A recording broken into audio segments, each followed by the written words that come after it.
A very good afternoon, sir. Myself, Abhishek Chaudhary, welcomes you on our College Junior platform for an interview for Thoughts on Education, where we are taking interview of the thoughtful leaders.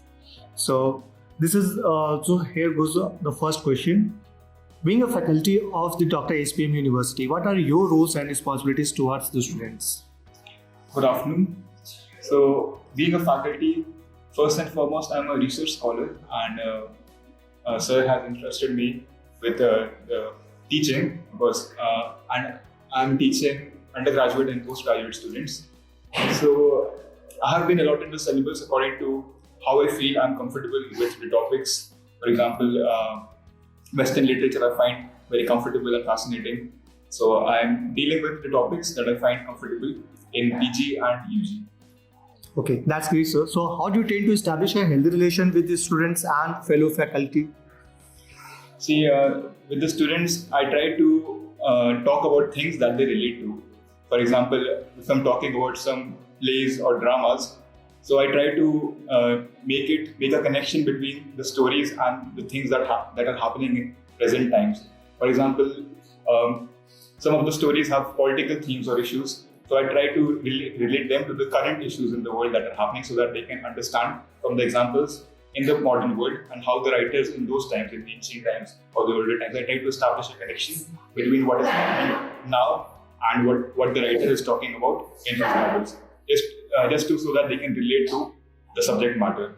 And also, I try to make the teaching fun, as in I know the young people nowadays are interested in all the TV series and movies, so I also watch these things. So if I see something, the plot of a story or a novel that I'm teaching, if it's matching something that is, in the TV series, so I try to relate it. And I find that the students also respond to it better when they see that the sir is talking about for example, the Marvel movies, Avengers. I explain how there is a epic poem called Iliad that describes the great battles between two countries, Greece and Sparta.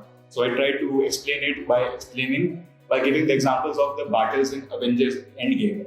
So when I gave that example, how all the superheroes come and they have that giant battle, and I relate it to the Iliad, so they understand it better, so they can relate to it. So that's how I try to make the topic relevant by giving examples from their own lives and the current scenarios and media, television, all these things. So basically, we are connecting them with their experience, like whatever they are watching and whatever they are doing. So real life examples, kind of things. So they can relate this literature theory with the examples. Okay, that's great, sir. So how do you try to bring in practical approach towards subjects and make it industry oriented or any competition oriented, any kind of things? See, we try to be very realistic. Because we know the competition is very tough as it is, and for any job. So we try to make the students aware of because they have to be at a certain level to compete. So obviously we try to make them aware, and we try to give them the skills necessary. For example, what we can work on is the language skills, the personality skills, and also our subject is English. So obviously we try to give them the best that we can give, and as we are in the field of English honors, so most of the students here, many of them have the ambition of going into teaching. So we make them, have that comfort level that they can ask any questions after class or in class. For example, me and Namrata ma'am, we are research scholars, so we have made it very comfortable for them that if you have any doubts regarding JRF, how you have to crack JRF or NET, because that is something that I personally have done.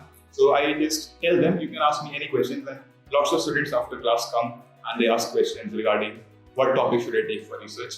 So as far as industry oriented, I keep myself limited to what I know, that is JRF and NET. So if they have any questions regarding these things, I help them out. That's very nice, sir. So how do you help your student to cope up with the competition being so high in the outside world? Like skill development, what are the skill developments you provide to the students and the activities you do, those kind of things? See, we have lots of extracurricular activities. As in, we have obviously speaking and writing debates, and then we also have drama clubs, and the students also, we organize some trips that they can go outside and visit some different cities for some trips at the year end. So we have lots of extracurricular activities and exposure activities. Then there are some college fests as well. But I'm actually new here, so I'm not aware of how they go on. But as I've been told, there are fests as well that all the students of the departments can participate in. Literally, annual cultural activities, like something kind of cultural activities. Yeah. So when you come to the college, what was your vision and how are you trying to achieve the same? When I came to the college, see, I always wanted to be a teacher, to engage a class, to be the one standing in the front and teaching. That was always my dream. And I was given the opportunity here to finally be able to teach. So my vision was obviously to, I had a dream and my vision was to live that dream. So when I first came to know that I will be teaching a class, so what I tried to do was, try to look at all the different approaches to teaching. Should I take the light-hearted approach? There can be different types of personalities in the class. For example, some teachers are, light-hearted. They try to make the class laugh, use humor, and some are really strict. So that I had to took some time to define that kind of personality I wanted to be. But finally, I realized I stick in that light-hearted kind of person who tends to make jokes and make the class laugh. So that is my approach to teaching. And my vision. Can you just repeat the question? So when you come to the college, what was your vision and how are you trying to achieve the same? Yeah. My vision is, to make the class interactive and engaging. So that I already mentioned in the earlier question that I try to give examples from the current scenarios, the current political scenarios, or even sports. For example, if in a play, a character is described who wanted to do something great, but ended up failing miserably. I give the example from sports that say yesterday that batsman was trying to hit it for a 6 and the stumps, it hit the stumps and he got out. So similarly, that happened in the story. This character was trying to do something great and he failed. So I use these simple examples that they understand. So I try to bring the subject down to a level where the students are interested and I make the subject interesting by bringing it down to a level that they can relate to the common things in life, day-to-day occurrences. Okay, that's great, sir. So how does the curriculum of your department ensures the best practice of the industry? The curriculum of English literature, is very vast and it covers all aspects of society. For example, you'll be studying about psychology, then social issues, then things like economics, feminism. These social issues you have to study, and you are made aware of the problems in society, and also the story of human civilization, because English literature spans from 1000 AD down to the present day. So we study how human society has progressed from the age of religion to the modern scientific age. So it makes people aware of the world they are living in, the present issues they are dealing with, because the novels and the theories we study, they are related to our own life and the struggles of people in our life. So the syllabus we study, it does make people aware of what is happening in the world. So that's great, sir. So why do you see the department's greatest strength and how it can be enhanced? I feel the greatest strength in this department is the unity, because I have also studied in college, but the kind of unity I feel that I find here is I haven't seen this kind of unity between teachers and students, because here people say it quite often, it's become a cliche that it is like a family, but here it is indeed like a family, because the students are so comfortable with us and they come and ask any doubts, and also we interact with them at such a level, we make them very comfortable. If you have any questions, you just come to us, and it's not just in the class, even outside the class.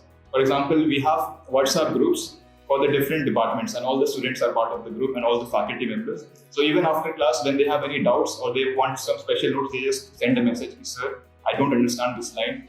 Or the group collectively sends the question, we would like an additional class on this topic, and we reply on WhatsApp, we will have this. And so any information is conveyed through the WhatsApp group. So as you see that in most of the colleges, the class ends after the bell rings and everyone goes home. But here, we are still actively engaged in the WhatsApp groups. People ask their questions, we send them, we solve their questions, and then we send the guidelines or routines for tomorrow, that tomorrow you have to do this. And so, that unity is there. And another example I'd like to give is recently a student lost her phone, and she was very sad and she was crying. So the department took the initiative that all of us will contribute a sum of 50 rupees, and all the students agreed that we will do that and buy a new phone for her. But that's another story that the student, she declined. She said that no, I'll buy it myself. But all of us were willing to do that. So the approach which we are playing for to live like a family member. Yes, exactly. So that's very great, sir. So what valuable advice would you like to the students for them to have a prosperous career ahead?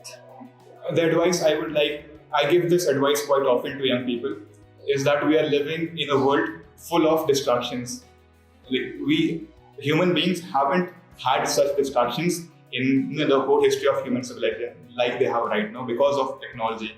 You have your cell phones through which you can access everything that is happening in the world. You can access all the bad things, all the good things, and the advice I give to them is have the judgment of mind to prioritize the important things in life, because it is so easy to get distracted. You just open a video and watch video, then you see the suggestions, you watch another video, and you don't even realize that hours have gone by.